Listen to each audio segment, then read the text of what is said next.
Hello everyone, my name is Lisa Blackmore and this is my final project for History Motion Picture Arts.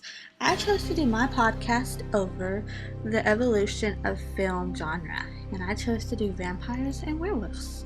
These two mythical creatures are known throughout the history of film and they go hand in hand. I mean, right? You can't have a vampire without a werewolf. I'm going to start by talking about our blood-sucking friends, the vampires. The vampire films date all the way back to before the 1920s. Some researchers state that there were around 22 films that took place before 1922, but there are little or no information about these films. The most known film that everybody thinks was the first film was Nosferatu, directed by F.W. Murray. This film was the well-known film that started out the whole vampire craze. These movies all started from Dracula all the way up to now's movies, such as True Blood and Underworld. Vampires started out as, there was a black cape, they were white skin, real dark, vampire teeth, I want to suck your blood kind of thing, scary creatures. Now vampires these days are more friendlier looking, they still have the pale skin, but they're not as scary as they were before. A lot of people actually love vampires. Now to our furry friends, the werewolves. The first werewolf movie known was called The Werewolf in 1913, but there are no copies of this movie around at all. It was destroyed in a fire in 1924. This film was known as the Lost Film, directed by Henry Mackay. And then the well-known first film of werewolves was called Werewolf in London. This film kind of started the werewolf section out.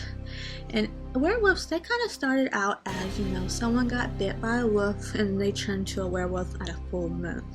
In some of the movies I've watched, it looks more like a hairy man more than just a werewolf. And in some movies they actually turn into like a dog kind of creature. Nowadays, werewolves kind of evolved as they're humans. They're actually kind of, hot humans, and they can turn into a werewolf whenever they want. It doesn't have to be a full moon. So that has changed, and then some are good and some are bad.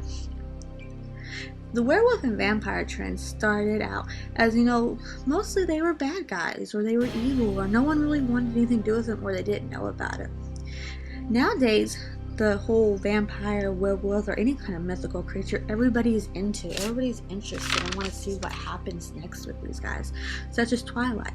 Girls went crazy over Twilight was a very big thing, it had both vampires and werewolves in it, and it targeted the younger girls. Because I think the movies that started out the vampires and werewolves were more focused on and aiming towards adults and mature crowds and people that could handle all the scariness and, the differentness.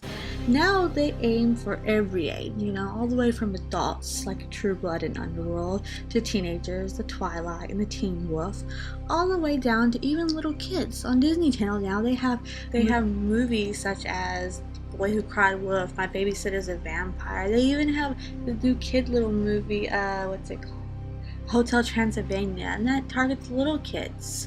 So vampires and werewolves are going to be around for a very long time. They've been here forever and they're going to be here. I love how film writers and producers target what everybody loves, and everybody loves them. And I just can't wait to see what's going to happen next. Thank you for watching my video. Y'all have